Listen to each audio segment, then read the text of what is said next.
Mon frère, ma sœur, désirons plus que tout la présence et la grâce infinie de notre Dieu et prosternons-nous devant sa face. Ta grâce infinie remplit ma vie. Oui, je crois en ta parole, je t'attendrai. Saint-Esprit, renouvelle-moi, je me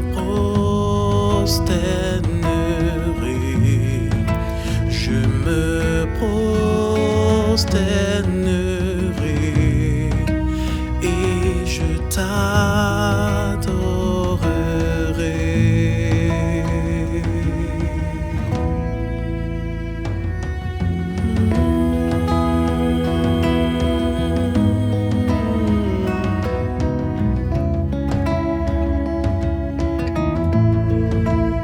Ta présence en moi est ma lumière. Par la force de ta parole, tu me restaures, tu me rachètes, et ton esprit me libère. Je me prosternerai. Seigneur, je me prosternerai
et je t'adorerai.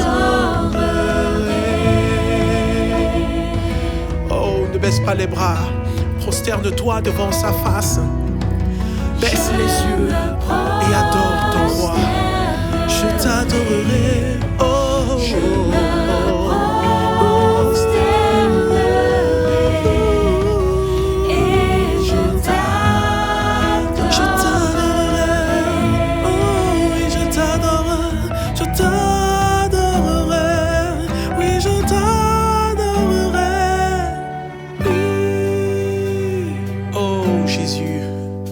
Toi le chef de ton église, tu as créé un cœur pour venir résider à l'intérieur. Alors nous aussi, pour la durée des temps, nous voulons t'adorer. L'Éternel règne, il est majestueux. L'Éternel règne, il force, l'Éternel règne, il est sur son trône pour la durée des temps, pour la durée des temps. Tu es puissant.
Pour la durée des temps,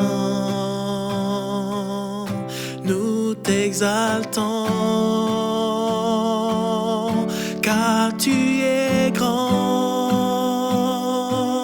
et digne de louange, éternel, tu as fait les cieux. Pour la durée des temps, nous t'adorons. Oui, pour la durée des temps, nous t'exaltons, car tu es grand et digne de louange,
Oh Jésus, nous voulons te louer pour la durée des temps.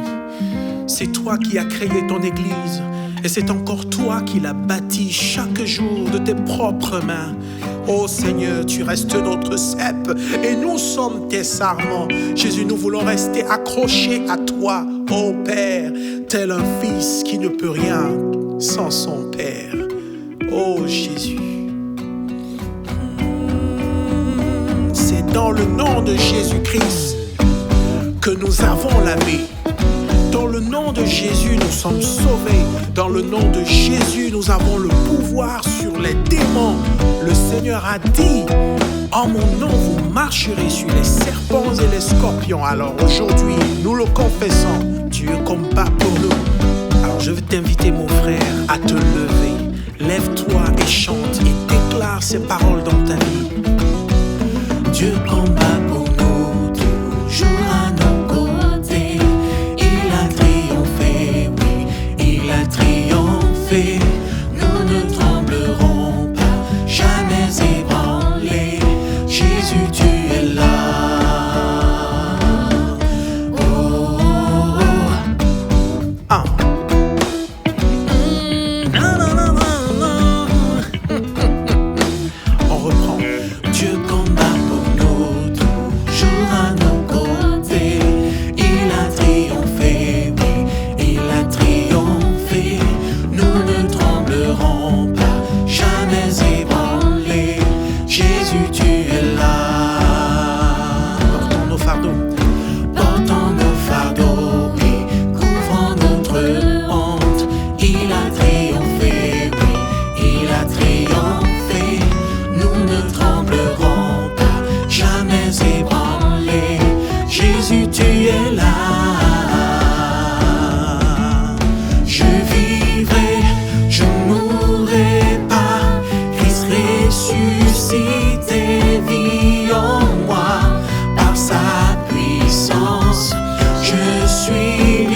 pris les mains ensemble.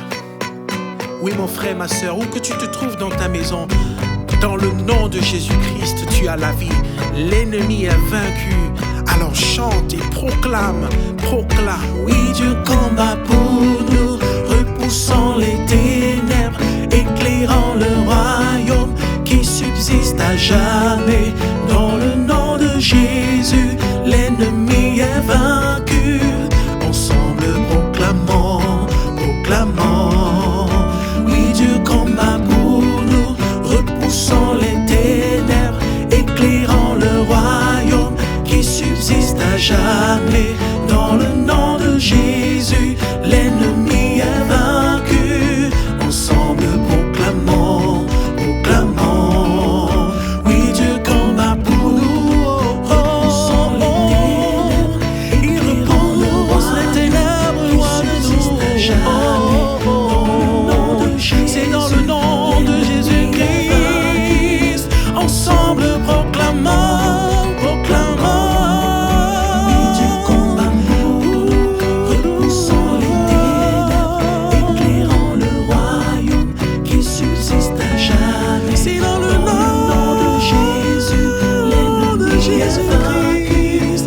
Ensemble proclamons, proclamons. Oh oui, je vivrai, je ne mourrai pas. Christ ressuscité vit en moi. Par sa puissance, je suis libre au nom de Jésus. Je vivrai, je ne mourrai pas. Je déclare, tu es élevé. Christ révélé, je suis guéri au nom de Jésus.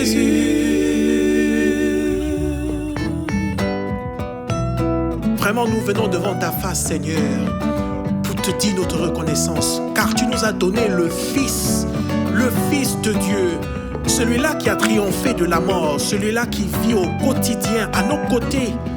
Il nous épaule, il nous console par l'Esprit de Dieu. Maintenant, nous pouvons te faire confiance. Nous pouvons toujours rester à genoux devant ta face.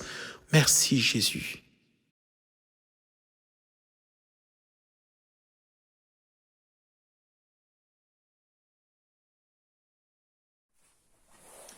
Bonjour frères et sœurs, bonjour les Doulonnais, bonjour les Pontrosiens, je pense que vous vous reconnaîtrez sous cette appellation. Voilà, très content de vous retrouver, bienvenue également à ceux qui nous suivent, qui regardent voilà, cette vidéo, peut-être pour là les premières fois. Voilà, soyez les bienvenus, voilà, j'espère que vous allez bien, par la grâce de Dieu, même si les temps sont des temps particuliers et difficiles, c'est une joie de nous retrouver et de partager ensemble la parole de Dieu. En introduction, je voudrais peut-être déjà faire une allusion à ce que nous vivons actuellement, parce que ce sont des temps tout de même très particuliers, et notamment à ce Covid-19. Je voudrais prendre ce texte de Luc 21, verset 9 au verset 11, quand Jésus dit « Quand vous entendrez parler de guerre et de soulèvement, ne soyez pas effrayés. » car il faut que ces choses arrivent. Mais ça ne sera pas encore la fin. Alors il leur dit, une nation s'élèvera contre une nation, un royaume contre un royaume, il y aura de grands tremblements de terre, et en divers lieux, des pestes et des famines. Il y aura des phénomènes terribles et de grands signes dans le ciel. On peut dire ce que nous vivons là, ce Covid-19, notamment avec tous les dégâts terribles qu'il occasionne dans le monde entier, je dirais qu'il rentre dans la grande catégorie des pestes, c'est-à-dire des virus, des bactéries qui tuent et en grand nombre. Ça s'est passé à des époques antérieures, notamment avec effectivement la peste, le choléra, et c'est aussi quelque part ce qui se passe aujourd'hui. Ça rentre dans cette catégorie que Jésus avait annoncée, des pestes. Alors, comment devons-nous interpréter ce qui se passe aujourd'hui et surtout comment devons-nous nous positionner, nous, en tant que chrétiens? Je pense que ce sont des signes prophétiques qui annoncent le retour imminent du Seigneur Jésus. Et le déclenchement de tous les fléaux apocalyptiques qui suivront. Ce sont pour nous, ce que nous vivons, comme des signes précurseurs, annonciateurs de son retour imminent. C'est aussi là comme un avertissement, en guise de piqûre de rappel, une sorte de vaccin pour nous inciter à nous examiner nous-mêmes, pour savoir si nous sommes sur la bonne voie, à nous repentir si nécessaire, parce que c'est encore possible. Les portes de la grâce sont encore ouvertes, la porte de la grâce est encore ouverte. Également, un avertissement pour nous préparer à veiller, en priant tant pour nous-mêmes que pour ce monde qui souffre, qui est perdu, afin que le plus grand nombre soit sauvé. C'est aussi, troisièmement, je dirais, là comme un encouragement pour nous, peuple de Dieu, à nous recentrer sur l'essentiel, selon Dieu, et à reprendre courage. Selon qu'il est écrit dans Luc 21-28, quand ces choses commenceront à arriver, redressez-vous et levez vos têtes, parce que la délivrance approche. Donc Jésus revient bientôt. Et nous ne sommes pas appelés dans ces moments-là à baisser notre tête, sinon pour prier, mais en tous les cas à ne pas perdre morale, à ne pas être abattu comme le monde peut être abattu ou en colère, mais au contraire à redresser nos têtes, à les lever, à nous redresser notre position et à nous lever, parce que notre délivrance approche. Le texte que nous allons méditer ensemble se trouve dans Apocalypse 2, versets 7 à 22. Vous pouvez peut-être déjà ouvrir votre Bible là-dedans. Et je voudrais donner le contexte général de ce livre, qui est le livre de l'Apocalypse. Nous nous trouvons à la fin du 1er siècle de notre ère. Jean est l'auteur de ce livre. Au moment où il écrit ce livre, c'est un vieillard. C'est le dernier des survivants, le dernier survivant parmi les 12 apôtres de Jésus. Tous pratiquement morts comme martyrs. Il est emprisonné, nous pourrions utiliser ce terme d'actualité, confiné sur une île de la mer d'Égée, en Grèce d'ailleurs. Voilà, en face de l'Asie mineure, à ce moment-là. Et cette île s'appelle Patmos. Il est là comme bagnard. La Bible nous dit au verset 9 du chapitre 1er, à cause de la parole de Dieu et du témoignage de Jésus. Probablement a-t-il été victime de la persécution sous le règne de l'empereur romain Domitien. La tradition dit que Jean, suite à la mort de cet empereur, a été relâché, qu'il a poursuivi son ministère, bien que déjà très âgé, son ministère apostolique à Éphèse, où il a écrit notamment ses lettres. De Jean, il est dit que c'est le disciple que Jésus aimait. Maintenant, que veut dire Apocalypse? Peut-être quelques vérités à apporter, quelques précisions à apporter, des lieux communs pour certains, mais des choses importantes pour d'autres. L'Apocalypse ne veut pas dire fin du monde, comme beaucoup le pensent. Même si ça traite des événements de la fin des temps. Mais ça signifie dévoilement, ça signifie révélation. Sous-entendu, révélation de ce qui est caché. C'est bien mieux, d'ailleurs, ce terme est bien mieux rendu dans les traductions anglaises ou allemandes. Par exemple, en anglais, c'est Revelation. Donc c'est beaucoup plus clair pour nous, Apocalypse. À qui cette révélation est-elle adressée? Jean la reçoit de la part du Seigneur Jésus, mais elle est adressée au peuple de Dieu. Chapitre 1er, versets 1 et 4. Et elle n'est pas adressée directement au monde, qui n'a pas reçu les clés de compréhension pour bien l'interpréter. Elle a été donnée non pour nous effrayer, c'est important,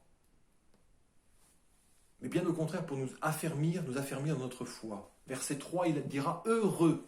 C'est important ça, hein, il commence par ça. « Heureux celui qui lit et qui entend les paroles de la prophétie ».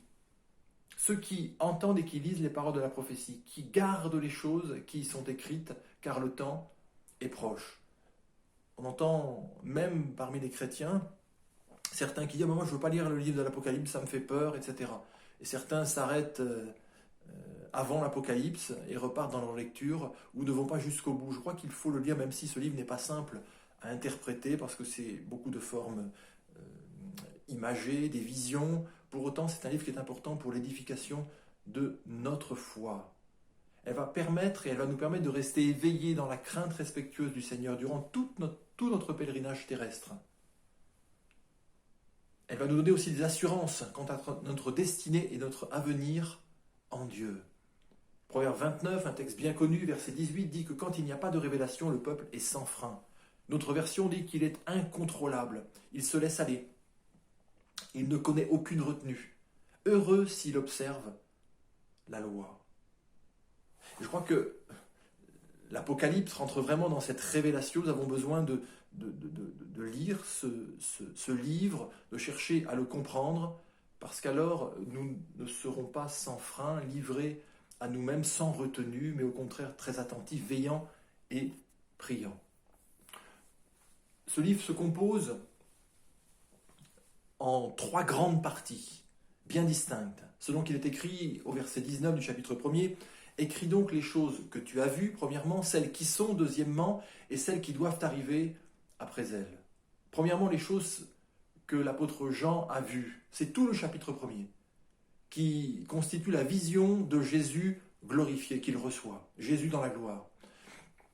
La deuxième partie, ce sont les chapitres 2 et les chapitres 3. C'est celles qui sont. Et ça représente et ça dépeint l'état spirituel des 7 églises locales d'Asie mineure en cette fin de 1er siècle et qui ont été fondées pour la plupart par les apôtres. Mais selon l'avis général, la vision va bien au-delà du cadre de ces églises et dresse un tableau prophétique de l'état général des églises depuis le 1er siècle jusqu'à nos jours. La troisième partie, c'est celles qui doivent arriver après elles. Et ça, c'est le chapitre 4 jusqu'à la fin, jusqu'au chapitre 22. C'est tout ce qui va se dérouler après que l'Église soit enlevée, tant sur la terre, après, avec l'ouverture des 7 sceaux, les différents fléaux apocalyptiques dont elle sera le théâtre, qu'également ce qui va se passer au ciel pendant cette période-là et dans la suite. C'est dans l'église de Philadelphie que nous allons plonger nos regards. Vous allez me dire pourquoi le choix de cette église ? Pour plusieurs raisons, et la raison principale, c'est qu'elle représente, avec celle de la Odyssée qui lui fait suite, les 2 grands modèles d'église et de fonctionnement que nous pouvons trouver dans cette dernière période qui précède le retour de Jésus. Certains disent que l'église de la Odyssée est le seul modèle d'église des derniers temps avant le retour de Jésus. Je ne pense pas, je pense qu'également il y a ce type d'église de Philadelphie qui va se trouver en parallèle à l'église des types de modèles de l'église de Laodicée. Il y aura donc ces 2 modèles, Philadelphie et Laodicée. Laodicée ne recevra que des reproches du Seigneur, ainsi que de graves avertissements, à moins qu'elle ne se repente. Malgré son autosatisfaction évidente,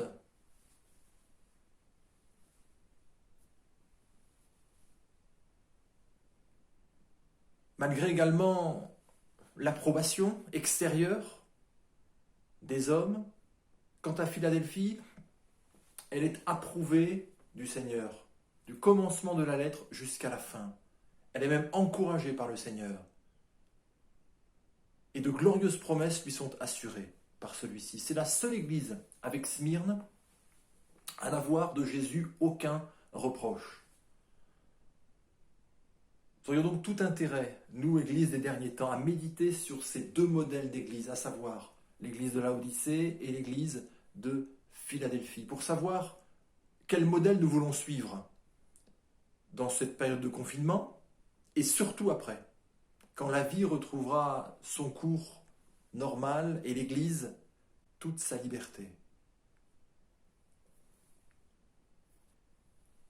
Lisons ensemble le texte de l'Apocalypse 2, verset 2, chapitre 2, versets 7 à 13. « Écrit à l'ange de l'église de Philadelphie, voici ce que dit le Saint, le véritable, celui qui a la clé de David, celui qui ouvre et personne ne fermera, celui qui ferme et personne n'ouvrira. Je connais tes œuvres, voici parce que tu as peu de puissance, et que tu as gardé ma parole, et que tu n'as pas renié mon nom, j'ai mis devant toi une porte ouverte que personne ne peut fermer. Voici, je te donne de ceux de la synagogue de Satan, qui se disent juifs et ne le sont pas, mais qui mentent. Voici, je les ferai venir, se prosterner à tes pieds, et connaître que je t'ai aimé. Parce que tu as gardé la parole de la persévérance, en moi, je te garderai aussi à l'heure de la tentation qui va venir sur le monde entier, pour éprouver les habitants de la terre. Je viens bientôt, retiens ce que tu as, afin que personne ne prenne ta couronne. Celui qui vaincra, je ferai de lui une colonne dans le temple de mon Dieu, et il n'en sortira plus. J'écrirai sur lui le nom de mon Dieu et le nom de la ville de mon Dieu, de la nouvelle Jérusalem, qui descend du ciel d'auprès de mon Dieu, et mon nom nouveau. Que celui qui a des oreilles entende ce que l'Esprit dit aux églises. Nous n'avons pas le temps, mais je vous encourage à le lire chez vous, la suite du verset 14 au verset 22, ce que Jésus va dire à l'église de Laodicée. Nous voyons que cette église est approuvée du Seigneur, entièrement approuvée du Seigneur. Et je voudrais que nous cherchions à comprendre ce qui la rend approuvée de Dieu.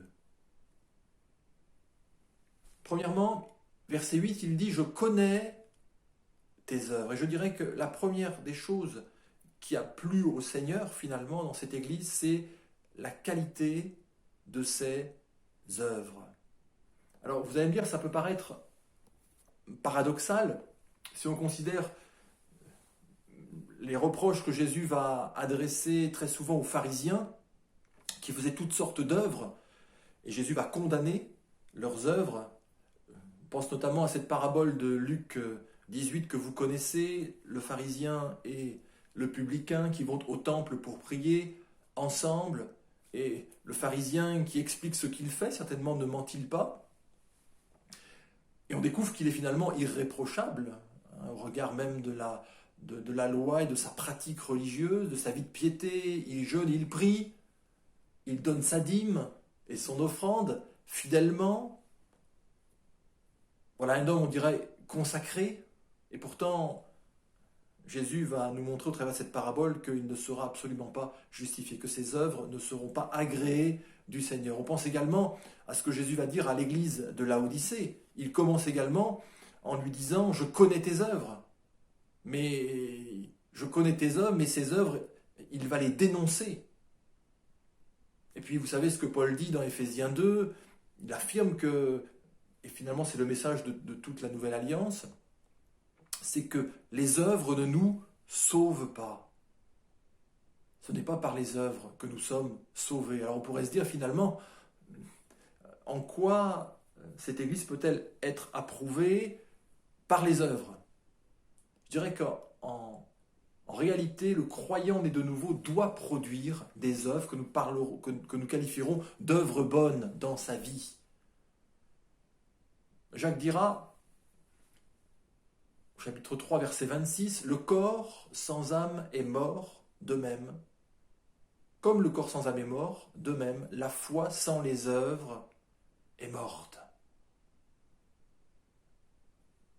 Paul également parlera à Timothée en disant au chapitre 3, verset 14, il faut, notez bien, que les nôtres apprennent à pratiquer de bonnes œuvres pour subvenir aux besoins pressants, afin qu'ils ne soient pas sans produire des fruits.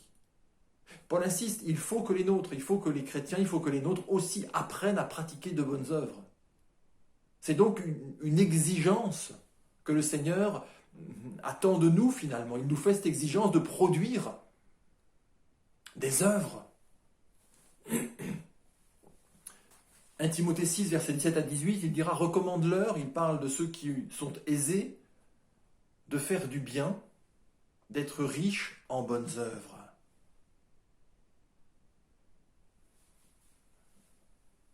Maintenant, posons-nous la question, à partir de quel moment des œuvres peuvent-elles être considérées comme bonnes aux yeux de Dieu, puisque nous avons vu que même quelque part dans le monde religieux, il y a des œuvres que Dieu va approuver et d'autres qu'il va désapprouver. Donc à partir de quel moment les œuvres que l'on fait sont considérées comme bonnes à ses yeux?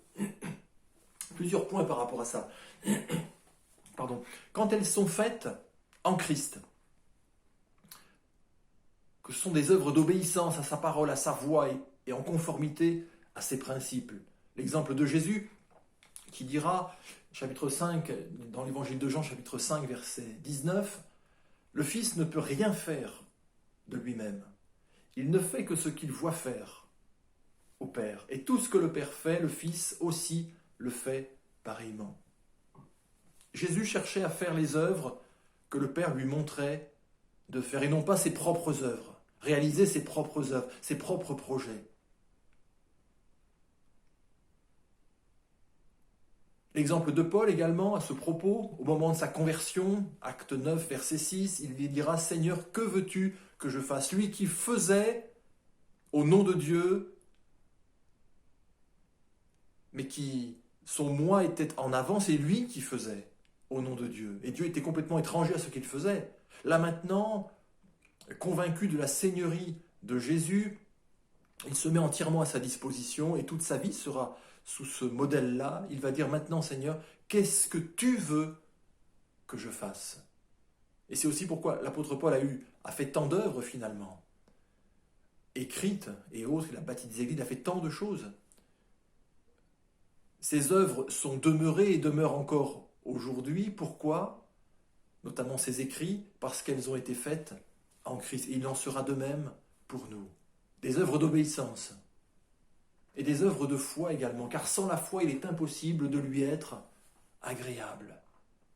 Nous avons vu, premièrement, quand elles sont faites en Christ, alors elles sont approuvées de Dieu. Deuxièmement, quand elles rentrent dans ce que Dieu a préparé d'avance. Elles deviennent alors les œuvres de Christ au travers de nos vies, non plus simplement nos œuvres que nous faisons en son nom.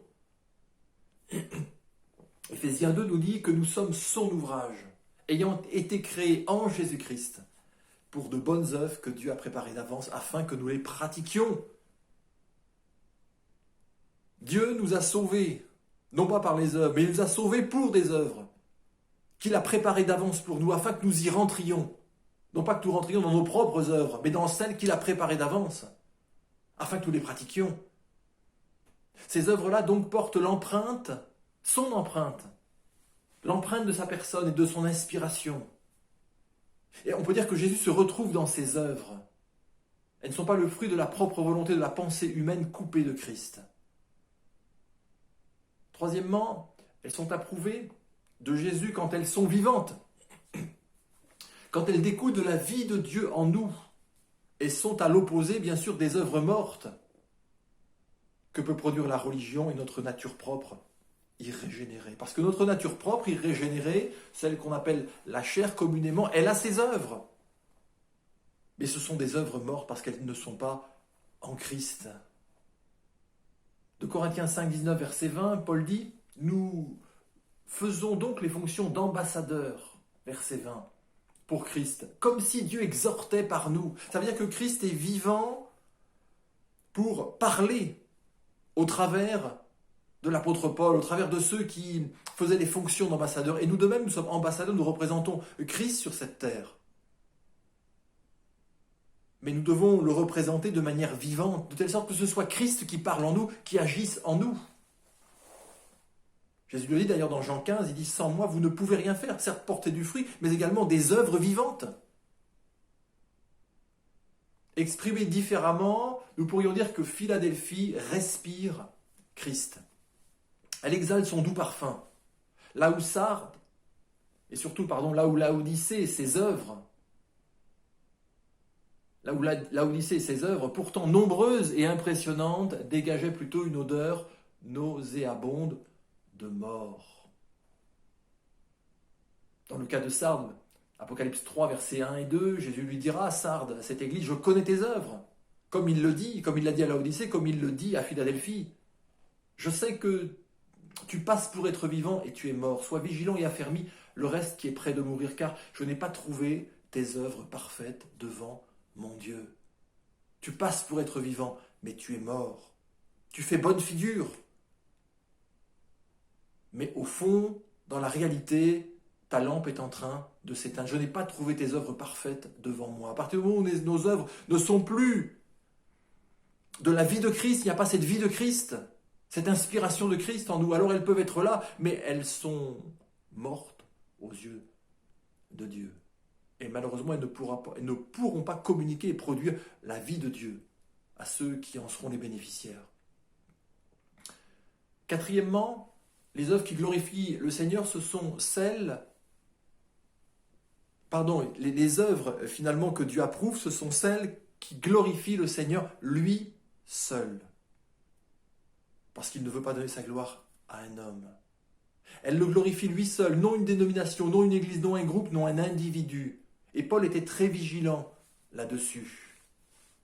Philippiens 3.3, il dit « Car les circoncis, c'est nous qui rendons à Dieu notre culte par l'Esprit de Dieu, qui nous glorifions en Jésus-Christ et qui ne mettons point notre confiance en la chair. » Des œuvres, des actions qui glorifient le Seigneur lui seul et non pas la chair. Paul le dira aux Corinthiens, Corinthiens 10, verset 31, « Soit que vous mangiez, soit que vous buviez, quoi que vous fassiez, faites tout pour la gloire de Dieu. » Voilà des œuvres qui vont plaire à Dieu. À partir du moment où elles sont faites, et dans le but de chercher à plaire à Dieu. C'est important de nous poser ces questions-là. Nous pouvons faire des choses et nous sommes invités à faire des choses, à pratiquer des œuvres. Mais est-ce que nous recherchons toujours la gloire de Dieu et seule la gloire de Dieu? On découvre que dans ces œuvres qui plaisent au Seigneur, il n'y a pas de place à la chair, le désir d'exister, de se montrer, de se justifier. Ainsi, celui qui se présente à l'église de Laodicée comme le véritable est le seul apte à reconnaître et à jauger la qualité de nos œuvres, et de ses œuvres, mais les nôtres aussi. Voilà pourquoi il peut affirmer avec force et vérité « Je connais tes œuvres ». Nos œuvres seront aussi jugées par le Seigneur au tribunal de Christ. Vous allez me dire, on va passer par le jugement. Nos œuvres vont passer par le jugement en tant que chrétiens. Pas nous, nous sommes sauvés par la foi en Jésus. Si nous demeurons dans la foi en Jésus, nous demeurons dans le salut. Par contre, nos œuvres, les œuvres que nous avons pratiquées, à partir du moment où nous avons notre cœur au Seigneur, ces œuvres-là seront jugées parce que Dieu reste juste. Ça ne mettra pas en cause notre salut si nous demeurons dans la communion avec le Seigneur, mais par contre, elles seront tout de même jugées. Quelques textes par rapport à ça, de Corinthiens 5.10. Car il nous faut tous comparaître devant le tribunal de Christ, afin que chacun reçoive selon le bien ou le mal qu'il aura fait, étant dans son corps. 1 Corinthiens 4.5. Ne jugez de rien avant le temps jusqu'à ce que vienne le Seigneur, qui manifestera, qui mettra en lumière ce qui est caché dans les ténèbres, et qui manifestera les desseins des cœurs. Alors chacun recevra de Dieu la louange qui lui sera due. Paul dira également aux Corinthiens, chapitre 3, versets 10 à 15, en parlant de Christ comme fondement, il dit « Prenez garde à la manière dont vous bâtissez dessus, aux œuvres que vous allez faire, même au nom du Seigneur. » Verset 12, il dit « Si quelqu'un bâtit sur ce fondement, avec de l'or, de l'argent, des pierres précieuses, du bois, du foin, du chaume, l'œuvre de chacun sera manifestée. Car le jour la fera connaître, parce qu'elle se révélera dans le feu. Et le feu éprouvera ce qu'est l'œuvre de chacun. Si l'œuvre bâtie par quelqu'un sur le fondement subsiste, il recevra une récompense. Si l'œuvre de quelqu'un est consumée, il perdra sa récompense. Pour lui, il sera sauvé, mais comme au travers du feu. » C'est important d'examiner les matériaux avec lesquels nous bâtissons. Quand il est parlé de l'or, des pierres précieuses, finalement, ce sont les matériaux divins qui vont résister à l'épreuve du feu, du jugement de Dieu par rapport à nos œuvres. Faisons attention de ne pas bâtir, de ne pas faire des choses avec ce dont il parle, bâtir avec du chaume, avec du foin, avec du bois, parce que ces choses, c'est tout ce qui est finalement humain, charnel, vont être consumés, ne tiendront pas. Notre état d'esprit, notre mentalité, nos motifs secrets également vont rentrer en jeu. Jacques en parle au chapitre 3, versets 13 à 18, quand il dit « Lequel d'entre vous est sage et intelligent, qu'il montre ses œuvres par une bonne conduite avec la douceur de la sagesse. » Qu'il montre ses œuvres, oui, ses œuvres, mais il doit y avoir, pour que ce soit des œuvres bonnes, validées, approuvées du Seigneur, cette bonne conduite qui l'accompagne, avec la douceur de la sagesse. Mais il met en garde si dans notre cœur, bien que continuons de pratiquer des œuvres, il y a un zèle amer, un esprit de dispute. Il dit « Ne vous glorifiez pas contre la vérité. » Parce que cette sagesse n'est point celle qui vient d'en haut. Et les œuvres qu'elle va drainer non plus derrière elle. Parce qu'il dit qu'elle est terrestre, charnelle, même diabolique. Il parle un peu plus loin de désordre, toutes sortes de mauvaises actions. Alors que la sagesse de Dieu, celle qui doit animer nos cœurs dans ce que nous faisons finalement, elle est pacifique, il est dit modérée, conciliante, pleine de miséricorde et de bons fruits, exemple de duplicité, d'hypocrisie. Elle se manifeste dans la paix. Il n'y a pas de lutte, il n'y a pas de passion, il n'y a pas de querelle, il n'y a pas non plus de convoitise. Vous pourrez lire ça dans la suite du texte. La première des choses, c'est que, on l'a vu, cette Église était approuvée par ses œuvres. Et le Seigneur examinera aussi ce que nous produisons, nos œuvres. Mais le deuxième point fondamental, c'est que comme ce qui a permis à Jésus d'approuver cette Église, c'est son amour. Verset 9, Jésus va dire justement, en parlant des méchants, il dit « Je les ferai venir se prosterner à tes pieds et connaître que je t'ai aimé. » Elle est caractérisée par cet amour. Il y avait des manifestations de l'amour de Dieu dans sa vie et vice-versa. Et d'ailleurs, je dirais que c'est la marque de fabrique de cette Église, puisque son nom signifie amour fraternel. Ça n'était pas un simple concept théologique, mais une réalité vécue en son sein. Et c'est ça qui est un grand prix devant Dieu. On comprend qu'elle était approuvée de Dieu. Jésus en parlera dans son évangile. Justement, tiens, l'apôtre Jean en parlera. L'apôtre que Jésus aimait et l'apôtre à qui Jésus a révélé, a fait cette révélation du livre de l'Apocalypse. Jean 8, versets 9 à 13. « Comme le Père m'a aimé, je vous ai aussi aimé. Demeurez dans mon amour. C'est ici mon commandement. Aimez-vous les uns les autres, comme je vous ai aimé. » Je vous donne un commandement nouveau. Aimez-vous les uns les autres, comme je vous ai aimé. Il n'y a pas de plus grand amour que de donner sa vie pour ses amis. Jésus nous parle justement de cet amour fraternel qui doit se manifester dans son Église et qui plaît particulièrement au Seigneur. D'ailleurs, il dira dans Jean 13, verset 35, « À ceux-ci tous connaîtront que vous êtes mes disciples, en gros que vous m'appartenez, si vous avez de l'amour les uns pour les autres. » Avant d'avoir de l'amour pour les perdus, le Seigneur nous demande de manifester de l'amour pour nos frères et sœurs. On peut dire que cette Église de Philadelphie a suivi la voie par excellence dont l'apôtre Paul parle. Dans 1 Corinthiens 12, 31, après avoir parlé des dons spirituels, il dit « Je vais encore vous montrer une voie par excellence. » Et cette voie, c'est 1 Corinthiens 13, que beaucoup connaissent, c'est la voie de l'amour et qui nous dit finalement que nous pourrions faire beaucoup de choses pour le Seigneur. Exercer tous les charismes et toute la connaissance, avoir toute la connaissance de ce monde, même faire preuve de grande générosité, même d'esprit de sacrifice. Mais si nous ne sommes pas mus par l'amour de Dieu au-dedans de nous, il ajoute cette phrase terrible, « Cela ne sert de rien. » Les œuvres donc et les actions de Philadelphie étaient inspirées par l'amour de Dieu qui l'animait, selon Romains 5,5. L'amour de Dieu répandu dans nos cœurs par le Saint-Esprit. Troisième point, ce qui faisait que cette Église était approuvée de Dieu, c'est son peu de puissance. Il dira « parce que tu as peu de puissance ». Notre version dit « force, dynamisme ». Vous allez me dire, ça peut paraître contradictoire, tant la recherche de la puissance dans ce monde est importante et prioritaire.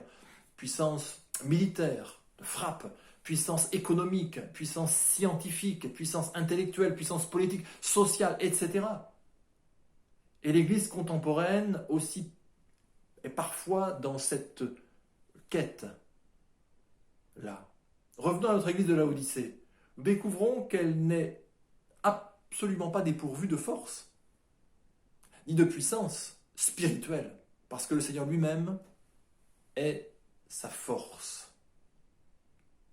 Verset 8, il dit « J'ai mis devant toi une porte que personne ne peut fermer ». Ça veut dire qu'il lui ouvre les portes, il lui ouvre la porte devant elle. Nul besoin de forcer, de venir avec le burin ou le marteau pour défoncer le mur qui la sépare des promesses de Dieu. Nul besoin non plus de se précipiter, la porte elle est déjà ouverte et personne ne pourra la fermer. Si le Seigneur ouvre, personne ne peut fermer. Et parce que cette église était approuvée de Dieu, alors Dieu ouvrait, lui avait ouvert la porte, lui avait ouvert des portes.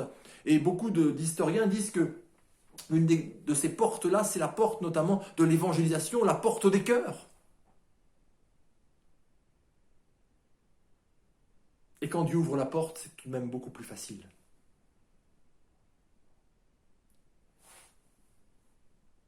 Deuxièmement, verset 9, « Je te donne ceux de la synagogue de Satan, qui se disent juifs et ne le sont pas, mais qui mentent.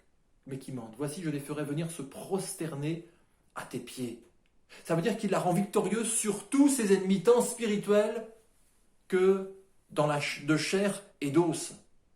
Il la rend victorieuse lui-même. « Je te donnerai ceux de la synagogue de Satan, et je les ferai venir se prosterner devant toi, à tes pieds. » Et puis troisièmement, on le voit, il la garde de la tentation, et y compris de la grande épreuve qui viendra à la fin du monde, mais nous en parlerons, Dieu voulant, une prochaine fois. Verset 10, « Je te garderai aussi à l'heure de la tentation qui va venir sur le monde entier pour éprouver les habitants de la terre. » Il la garde de la tentation.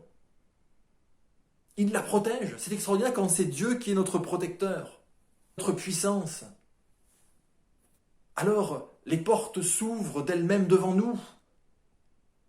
Celles que nous devons prendre, celles dans lesquelles nous devons rentrer, alors que les autres restent fermées. Nous devenons victorieux dans nos combats, dans la chair, mais également nos combats spirituels. Et nous devenons également victorieux sur la tentation, aussi grande soit-elle. Maintenant donc, de quel peu de puissance Jésus nous parle-t-il dans ce passage? Sa puissance, Jésus certainement l'a déployée en toute liberté au milieu d'elle. Puisque Jésus était à l'aise dans cette église. Et donc certainement lui a-t-il communiqué de ses dons les meilleurs par le Saint-Esprit. La marque du miraculeux devait être présente dans l'église. Mais chez elle, il n'y avait pas cette recherche systématique du spectaculaire, quitte à forcer le trait. Il n'y avait pas de tape à l'œil, juste de l'authentique, du vrai, du véritable, tel qu'il se présente à cette église. Ce peu de puissance dont il fait allusion ici ne traite pas de ce qui spirituellement était bien présent chez elle par le Saint-Esprit et ses dons répandus, mais de cette puissance selon le monde tel que lui le conçoit.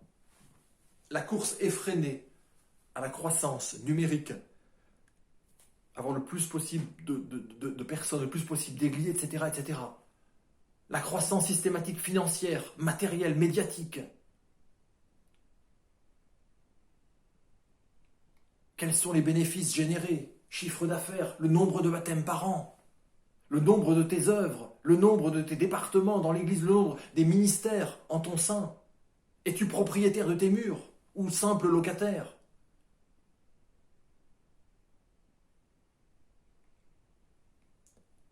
Ce peu de puissance, également, on le voit, il le dit quand il dit, je pense que c'est cette quête aussi plus ou moins affichée du prestige et de la reconnaissance des hommes, que ce soit par les autorités de ce monde ou par les autres églises ou croyants, cette recherche de la meilleure place, un peu à la manière, vous savez, des fils de Zébédée, qui voulaient être assis l'un à la droite du Seigneur, l'autre à sa gauche quand il serait dans sa gloire. Pour appliquer à notre monde d'aujourd'hui, nous pourrions dire finalement, c'est cette recherche d'avoir le plus possible de followers sur la toile, le plus possible de visiteurs sur notre site. Rechercher absolument à avoir une visibilité pour notre ministère, pour notre Église. Ce peut être cette surenchère publicitaire de communication pour capter, retenir les premiers l'attention des gens, au détriment parfois des efforts de piété dont Dieu nous parle dans sa parole. Sachant tout de même de toute façon que les gens, après avoir visité un premier site, et même si c'est le nôtre le premier, ils iront sur d'autres sites. Même si les gens qui viennent dans une ville ou autre, font le tour sur les sites, sur le net pour savoir quelle église il y a autour d'eux, les églises évangéliques, même si c'est la nôtre qu'ils vont visiter la première. Ils iront ensuite dans d'autres églises, et ils iront là où le Seigneur les conduira, là où ils auront envie d'aller. Je pense qu'on doit faire confiance au Seigneur et croire que c'est lui qui ajoute à l'Église, en général, mais aussi aux églises locales, en particulier ceux qui sont sauvés. Nous sommes engagés, oui, dans une course pour le salut des âmes, car le temps presse. Mais nous ne sommes pas engagés dans une compétition entre croyants ou entre églises, pour que les gens se joignent absolument à nous, nous suivent et viennent absolument dans notre Église. Les âmes appartiennent au Seigneur, et il les conduit là où il veut. Le vent souffle où il veut.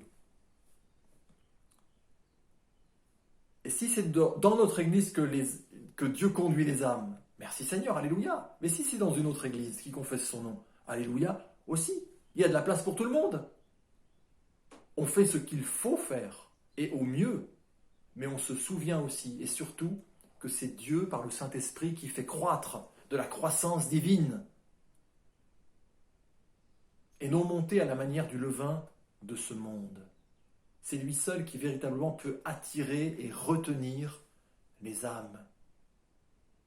Jésus le dit dans Jean 12, verset 32, « Et moi, quand j'aurais été élevé de la terre, j'attirerai tous les hommes à moi. » Il y a un danger, c'est très subtil, à chercher à attirer les gens plus à nous-mêmes qu'au Seigneur lui-même. Et Philadelphie, l'église de Philadelphie s'est gardée de cela.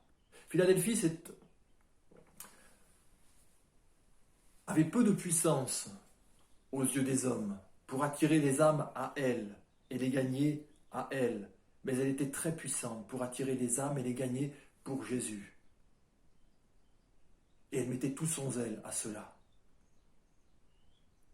Elle marchait sur les traces de son Seigneur. Vous savez, dans Ésaïe 53, versets 1 et 2, où il est parlé, en parlant de Jésus, qui a reconnu le bras de l'Éternel. C'était pourtant le bras de l'Éternel, le bras armé, puissant de l'Éternel. Il s'était levé devant lui comme une faible plante, comme un rejeton qui sort d'une terre desséchée. Il n'avait ni beauté ni éclat pour attirer nos regards, et son aspect n'avait rien pour nous plaire. Il poursuivra même, méprisé, abandonné des hommes.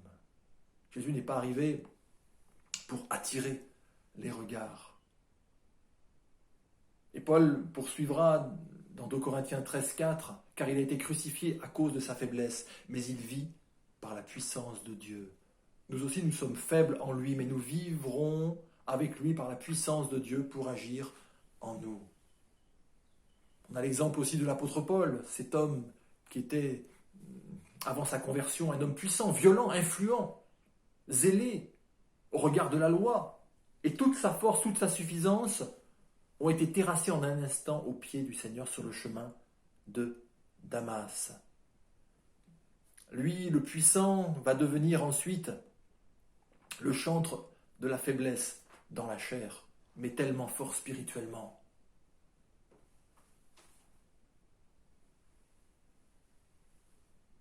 Paul dira, vous connaissez ce texte dans 2 Corinthiens 12, versets 9 et 10, après que dans un contexte particulier, par rapport à la recherche de la guérison, de sa guérison, Dieu va lui dire « Ma grâce te suffit, car ma puissance s'accomplit dans la faiblesse. » Il ajoutera plus loin « Quand je suis faible, c'est alors que je suis fort. » Paul a appris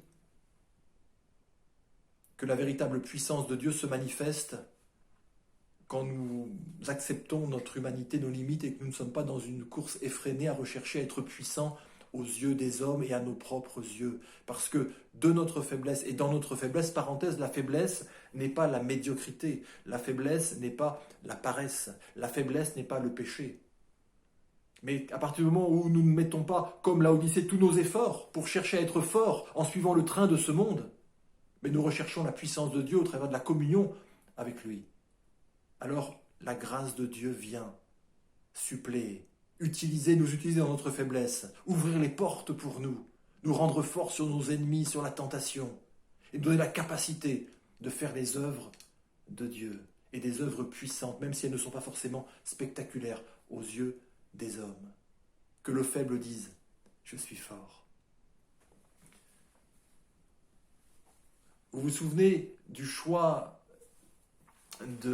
du futur roi d'Israël, après que Saül ait été déchu, Samuel va se rendre chez Isaïe, qui avait plusieurs fils, et quand il va voir le premier, l'aîné, 1 Samuel 16, verset 7, il va dire, en voyant son apparence, certainement c'est l'élu de Dieu, c'est le choix de Dieu.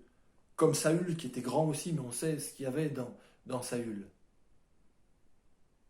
Et l'Éternel va dire à Samuel, ne prends pas garde à son apparence et à la hauteur de sa taille, à ce qu'il montre, à ce qu'il dégage. L'Éternel ne considère pas ce que l'homme considère. L'homme regarde à ce qui frappe les yeux, mais l'Éternel regarde au cœur. Et quand le cœur est attaché au Seigneur, alors il y a des choses extraordinaires. Il y a l'approbation de Dieu, il y a des choses extraordinaires qui vont pouvoir se produire. Rechercher la puissance de Dieu, oui, mais ne pas courir après celle de la notoriété, de la popularité, de la puissance selon ce monde. Pour le glorifier lui seul, et non nous. Pour attirer le plus d'âmes possible à lui, et non à nous. Retenons donc cette réflexion de la part du grand roi Salomon. Et nous terminerons là. Dans le psaume 127, versets 1 et 2, il dira « Si l'Éternel ne bâtit la maison, ceux qui la bâtissent travaillent en vain. Si l'Éternel ne garde la ville, celui qui la garde veille en vain. En vain vous levez-vous matin, vous couchez-vous tard et mangez-vous le pain de douleur. Il en donne autant à ses bien-aimés pendant qu'ils dorment. » Salomon, voilà un homme qui a tant bâti dans sa vie, et pas des moindres œuvres. C'est lui qui a aussi bâti le temple de l'Éternel. Mais il a fait toutes sortes d'œuvres aussi à côté. Cet homme qui a tant bâti durant sa vie et qui dira à la fin de sa vie justement, tout est vanité. À quoi ça sert? Parce qu'on doit laisser ça aux autres. Et puis un jour ça disparaîtra. À quoi ça sert? Il dira vanité des vanités. En fin de compte, ça ne sert à rien si ça n'est pas fait en Dieu. Recherchons nous aussi à bâtir, oui, à bâtir l'Église, à bâtir nos vies, à accomplir des œuvres pour le Seigneur, dans l'Église et en dehors de l'Église. Mais faisons-le avec lui. Assurons-nous qu'il soit là. Vous savez, les fils des prophètes ont voulu qu'Élisée soit là. On veut bâtir une maison plus grande, c'est bien. Ils avaient des projets. Mais il dit, mais Seigneur, nous voulons que tu sois là dans ce projet. Élisée, on veut que tu sois là. Parce que c'était le garant d'une réussite. Assurons-nous que le Seigneur soit vraiment là. Qu'il soit avec nous. Et alors, c'est sûr, le projet réussira. Faisons-le avec lui. Faisons-le aussi pour lui. Et non pour nous. Et cherchons à le faire avec ces matériaux, l'or, les pierres précieuses, qu'elles résisteront à l'épreuve du feu de son appréciation. Nous poursuivrons, Dieu voulant, la fois prochaine. Est-ce que ce sera dans le cadre du confinement? Il est fort probable. Ou est-ce que ce sera à l'église? Dieu seul le sait, mais que vraiment le Seigneur vous bénisse. Le Seigneur, quand il nous parle, la Bible dit que toutes ces choses ont été écrites pour notre instruction, non pas pour nous condamner, pour nous affliger, mais si nécessaire parfois pour nous reprendre, pour changer de direction, parce que finalement pécher c'est ça, c'est manquer le but, c'est dévier finalement par rapport au but de Dieu, pas simplement par rapport au salut, mais par rapport à ce que Dieu attend de nous.